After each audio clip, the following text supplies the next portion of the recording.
हमारे दरमियान हमारे आज के guest of honour mister Ashraf Ali Kalsekar साहब मौजूद हैं, डाइस की जीनत बने हैं। आप executive chairman of Anjuman Islam Kurla board से ताल्लुक रखते हैं। मैं सर से मुअद्दिबाना दरख्वास्त करूंगी कि आप अपने ज़रीफ़ ख्यालात का इजहार करें। सर। अस्सलामु अलैकुम रहमतुल्लाहि व बरकातुहू। मुझे इस बात की खुशी होती है कि आज मेरे ही कैंपस में, इस कुर्ला कैंपस में इतने सारे तादाद में, बड़ी तादाद में बहनें और भाई जमा हुए सिर्फ एक ही मकसद के लिए, एजुकेशन के बारे में। ये एजुकेशन ही है जो इस कौम को आगे ले जा सकता। इसके पहले मैं शुक्रगुजार हूँ दक्कानी मोमिन जमात ट्रस्ट का कि मुझे गेस्ट ऑफ ऑनर होकर बुलाया गया। इस दायस पर हमारे अंजुमन इस्लाम के director of education Mrs Ainul Attar, जो पहले जॉइंट सेक्रेटरी थे गवर्नमेंट ऑफ महाराष्ट्र, तो इनके पास जो नॉलेज है रिगार्डिंग स्कॉलरशिप, उसके सामने हम कुछ भी नहीं। इनकी वजह से आज अंजुमन इस्लाम को बहुत सा फायदा हुआ। हमारे बच्चों को मालूमात मिली, हमारे टीचर्स को मालूमात मिली, हम सबको मालूमात मिली कि इतने सारे स्कॉलरशिप गवर्नमेंट ऑफ महाराष्ट्र के है, लेकिन हम उसका यूटिलाइज नहीं करते हैं। अभी डॉक्टर काजिम मलिक जो करियर काउंसलर एंड एजुकेशन, उन्हें बहुत सी नॉलेज दी, बहुत सी पूरा करियर कैसा स्टार्ट होगा, कहाँ होगा, किस डायरेक्शन में जाएगा, वो नॉलेज इज वेल डन, अच्छे वेल स्पोकन। लेकिन एक बात की ध्यान रखिए कि बच्चा जब 10वीं पास होता है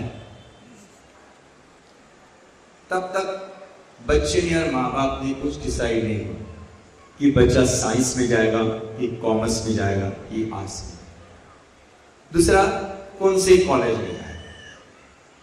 बच्चे के ऊपर डिपेंड होता है, उसका जो दोस्त या फ्रेंड सर्कल जिस फील्ड में जाएंगे उस फील्ड में चले जाएंगे। ये नहीं सोचते कि वो कैपेबल है या नहीं। तो इसका ध्यान माँ बाप लेना चाहिए पहले से। कुछ स्कूलों में टेस्ट होता है, एप्टीट्यूड टेस्ट होता है 9वीं 10वीं में, और उस टेस्ट से पता चलता है कि बच्चे का लेवल क्या है, बच्चे किस डायरेक्शन में जा सकता है, किस फील्ड में जा सकता है 10वीं के बाद। तो इसके बारे में स्कूलों में, कुछ स्कूलों में होता है, कुछ प्राइवेट स्कूलों में होता है। वैसे प्राइवेट ये भी एजुकेशनिस्ट है जो बताएंगे, काउंसलर है जो आपको बताएंगे कि ये कहाँ बच्चा कहाँ जा सकता है। प्लीज डोंट गो ब्लाइंडली कोई भी फील्ड में नहीं जाना। बच्चे का इंटरेस्ट जिस फील्ड में होगा उसी फील्ड में जाना चाहिए। अभी डॉक्टर काजिम मलिक ने कहा कि बहुत सारे एंट्रेंस टेस्ट है 10-12वीं के बाद। अब उसकी तैयारी ज्यादा करे बच्चे, मैं तो कहता हूं 85% बच्चे 12वीं में ले जाते हैं, यानी एंट्रेंस टेस्ट की पढ़ाई, बल्कि उस एंट्रेंस टेस्ट की पढ़ाई 8वीं से स्टार्ट होनी चाहिए। चाहे वो डॉक्टर बनना है, इंजीनियर बनना है, या दूसरे कोई टेक्निकल कोर्स में जाना है, उस टेस्ट की पढ़ाई हमको बच्चों को 8वीं से देना चाहिए। मुझे इस बात का फख्र है, और मैं मेरे इस प्रिंसिपल्स, स्कूल के प्रिंसिपल्स का भी, कि उन्होंने हमारे स्कूल में कुछ बच्चों को 8वीं से ही फाउंडेशन को स्टार्ट किया है। सब उन्हें जो बच्चे इंटरेस्टेड है, तो 8वीं 9वीं तक 10वीं में हम कुछ नहीं करते कि बच्चे 10वीं में अपनी 10वीं की पढ़ाई करते। तो ये फाउंडेशन कोर्स क्या होता है? ये जो एंट्रेंस एग्जाम होते हैं, एंट्रेंस एग्जाम का जो आंसरिंग पैटर्न होता है, क्वेश्चन का पैटर्न होता है, उसकी ट्रेनिंग 8वीं 9वीं से ही दी जाती है।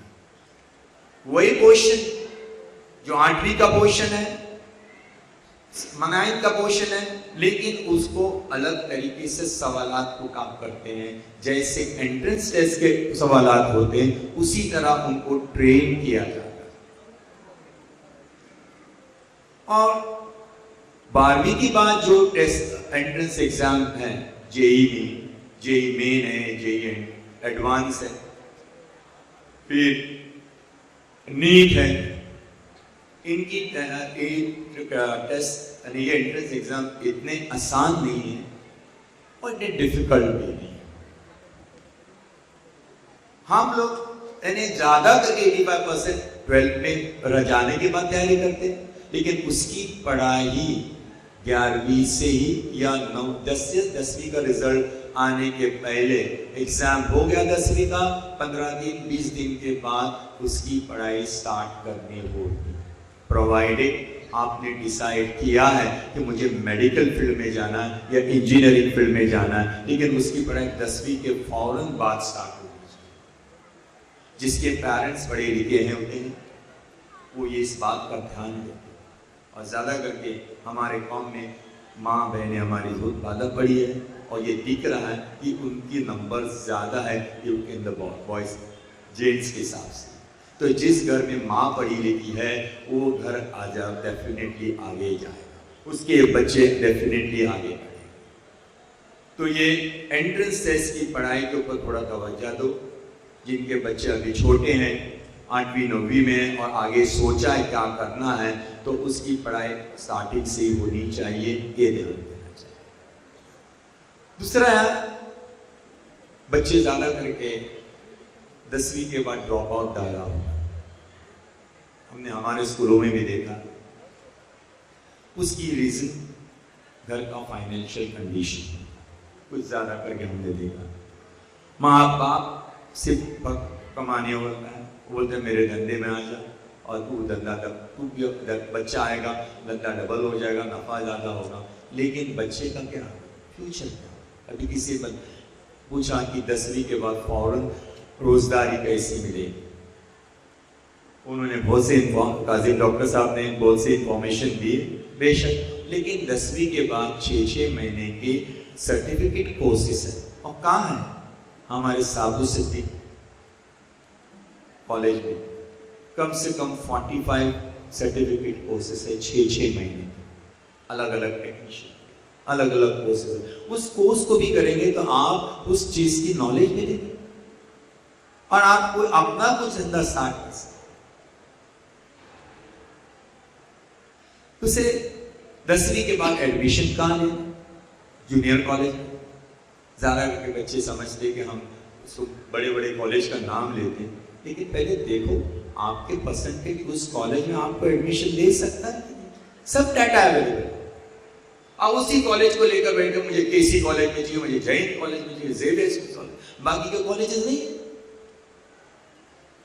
आप माइनॉरिटी के हो तो आप पहले माइनॉरिटी कॉलेज के फॉर्म भरो। हमारे इस कैंपस में जूनियर कॉलेज है साइंस का और कॉमर्स, 100% रिजल्ट। बच्चे की एंट्री कम, 10वीं परसेंटेज कम, लेकिन 12वीं परसेंट इनके बढ़ जाते। हम मेहनत लेते हैं उसके पीछे, हमारे स्टाफ लेते, हमारे प्रिंसिपल स्टाफ लेते। तो पहले आप वो कॉलेज को चूज करो जिसमें आपको आसानी से एडमिशन मिल सकता है, माइनॉरिटी कॉलेज, जिसमें माइनॉरिटी को 50% रिजर्वेशन, यानी यहां पर 50% रिजर्वेशन मुस्लिमों को, माइनॉरिटी में। लेकिन वो एडमिशन कैसा हो? ऑनलाइन। आप इस पर मत रहो कि कोई बंदा एजेंट आएगा, मैं तुम्हारा एडमिशन करा दूंगा किसी कॉलेज में, उधर कोई एडमिशन नहीं कर सकता। हर admission through online. Even management seat भी अभी ऑनलाइन हो गई है। मैनेजमेंट के हाथ में भी कुछ नहीं रहा, वो भी ऑनलाइन होगी। तो आपको जो भी एडमिशन है 11वीं में वो ऑनलाइन होगा। उसके बाद 12वीं का एडमिशन, 12वीं के बाद अलग अलग कोर्स का एडमिशन। इंजीनियरिंग कॉलेज में, इंजीनियरिंग कॉलेज में हमारे पहले इंस्टीट्यूट देखो जहां पर माइनॉरिटी इंस्टीट्यूट है। अंजुमन इस्लाम में, अंजुमन इस्लाम के साबु सिद्दीक है, CST में वुमेन पॉलिटेक्निक है, दूसरा Kalsekar complex, technical complex Panvel में है, वहां पे अप्लाई। चांसेस आपको वहां पर ज्यादा है कि 50% रिजर्वेशन है। तो ये एडमिशन कहां लेना, इस पर भी तवज्जो देना चाहिए कि आप अपना टाइम और पैसा दूसरे कॉलेज में एडमिशन लेने के लिए वेस्ट करते। तो पूरी प्लानिंग होना चाहिए। पहला एडमिशन के पहले सर्च करो कि कहां पर कॉलेज एडमिशन मिल सकता है। पहले अपनी माइनॉरिटी इंस्टीट्यूट पर,